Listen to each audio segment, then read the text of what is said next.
James Matthew Barrie, Petar Pan. Negdje daleko, na samim granicama mašte, nalazi se zeleni otok imena Nigdjezemska.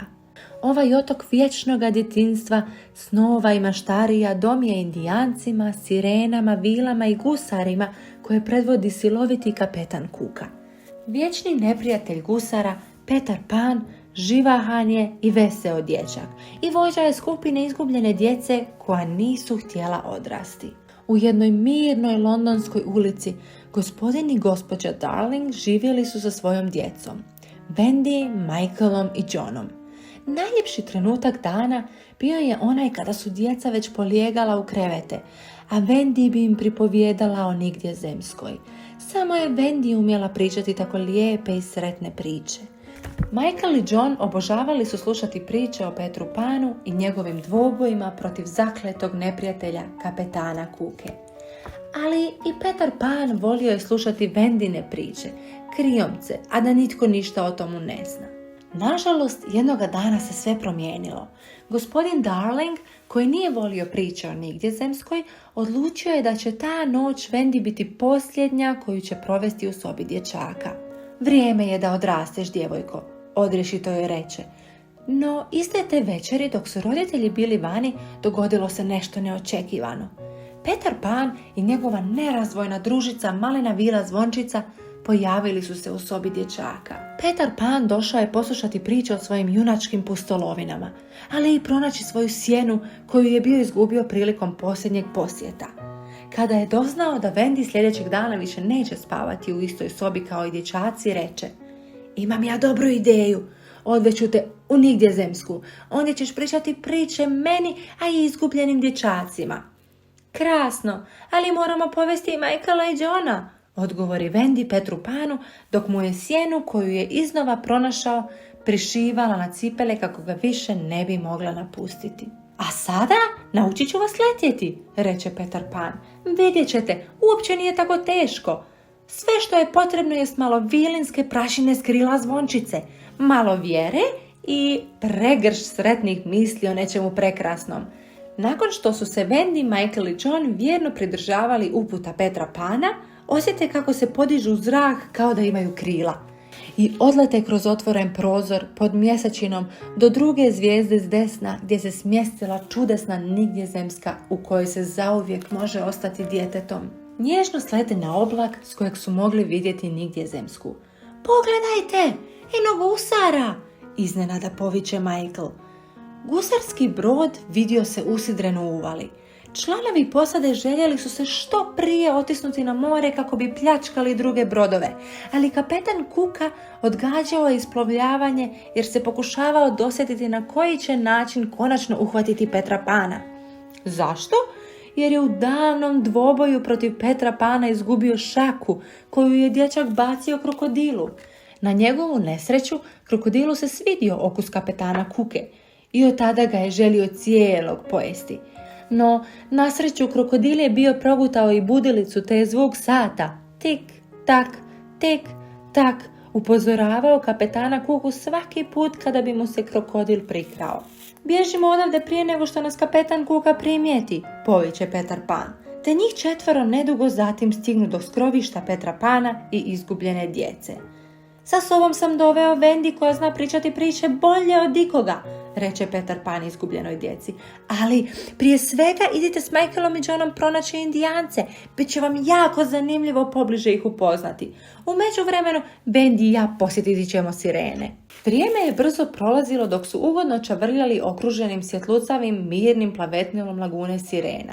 Kada se iznenada iza stijene ukaže brod na kojemu su bili gusari.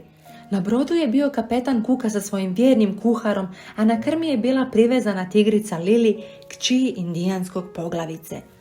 Progovorit ćeš ti nama, dušice, reći ćeš nam gdje se krije Petar Pan. Kapetan Kuka sarkastično se nasmije pokazujući zube. U protivnom privezat ćemo te za stijenu lubanje i čekati plimu. To će ti zasigurno razvezati jezik. No, hrabra tigrica Lili nije se bojala, nije prozborila ni riječ, zadržavši ponos očiju prikovanih u daleki horizont. Petar Pan i Wendy žurno su odletjeli kako bi oslobodili tigricu Lili. Međutim, kapetan Kuka čuje njihove oprezne korake svojim oštrim sluhom i borba otpočne. Kapetan Kuka prijeteći zamahne mačem, ali Peter Pan bio je brži i okretniji. Porazio je kapetana Kuku u dvoboju, a zatim oslobodio tigricu Lili i vratio je živu i zdravu u indijansko selo. Nije znao, međutim, da je vjerni kuhar kapetana Kuke za njega pripremio još jedno iznenađenje. Iskoristivši odsutnost Petra Pana, ugrabio je zvončicu, odnio je na brod i zatvorio u svjetiljku. Kada je ugledao zarobljenu vilu, kapetan Kuka naravno se u dobrovolji. Gospođice zvončice, hitro će Kuka, kako ste vi meni dragi, a otkad je Petar Pan ovdje doveo Vendi, potpuno je zaboravio na vas. No, možemo nešto poduzeti s tim u vezi. Uzet ćemo Vendi k sebi na brod, riba će nam i kuhati. Da, ozareno će zvončica svojim nježnim glasićem. Nažalost, ne znamo gdje se Petar Pan i Vendi sada nalaze, ali ništa se neće dogoditi Petru Panu, zar ne? Sramežljivo upita Vila.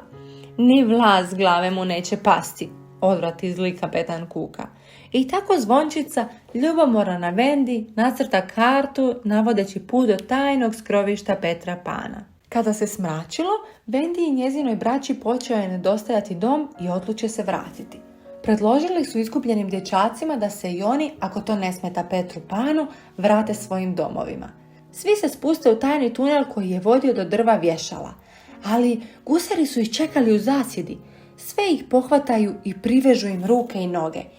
Imam ih, ali taj mi je dječačić umaknuo, mrmljao je kapetan Kuka. Ili ćete postati gusarima, ili ćete daskom ravno morskim psima, odaberite, doviknuo im je.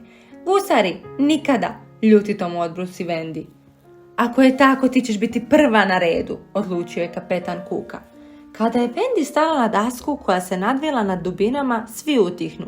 A kada je došla do ruba daske, svi zatvore oči i bez daha stanu osluškivati ne bi li čuli pljusak kada upadne u more. No umjesto toga začuju smijeh Petra Pana. Uhvatio je Vendi u padu i odnio je na sigurno.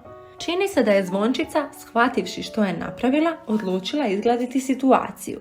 Uspjela je pobjeći iz svjetiljke i pohitala upozoriti Petra Pana. Ovoga si puta otišao predaleko, pjesno poviće Petar Pan dok se obrušavao na kapetana Kuku. Dok se Petar Pan borio protiv kapetana Kuke, zvončica prereže užad i oslobodi zarobljenike.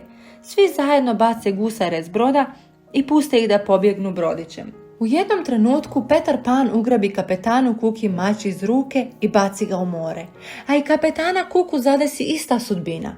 Posljednje što su djeca mogla vidjeti i čuti bio je kapetan Kuka kako pokušava umaknuti krokodilskim raljama i zlokoban zvuk. Tik, tak, tik, tak. Petar Pan preuzme zapovjedništvo nad brodom. Odradi to savršeno i krene svakomu davati zapovjedi. Posado, svi na svoja mjesta, dižite sidra, podignite jedrak vjetru, idemo u London. Michaele, Johne, radosno poviće Vendi, vraćamo se kući. Sve što je bilo potrebno jest malo vilinske prašine s krila zvončice, malo vjere i pregršt sretnih misli o nečemu prekrasnom i gusarski se brod vine u nebesa. Letio je visoko prema blještavim zvijezdama dok nije stigao do utihnulih ulica Londona, a zatim i do doma obitelji Darling. Tamo se malo zaustavi kako bi se Vendi, Michael i John mogli iskrcati ravno na vanjsku prozorsku dasku sobe dječaka. U posljednjem trenutku izgubljeni dječaci predomisle se i odluče vratiti u nigdjezemsku s Petrom Panom. Vendi, John i Michael još su dugo stajali na prozoru kako bi se oprostili od svojih prijatelja, dok je brod letio sve dalje od granica svjetla do zelene zemlje neprekidnog djetinjstva, snova i maštarija, savršenog mjesta za one koji nikada ne žele odrasti. Čiča miča, gotova je priča.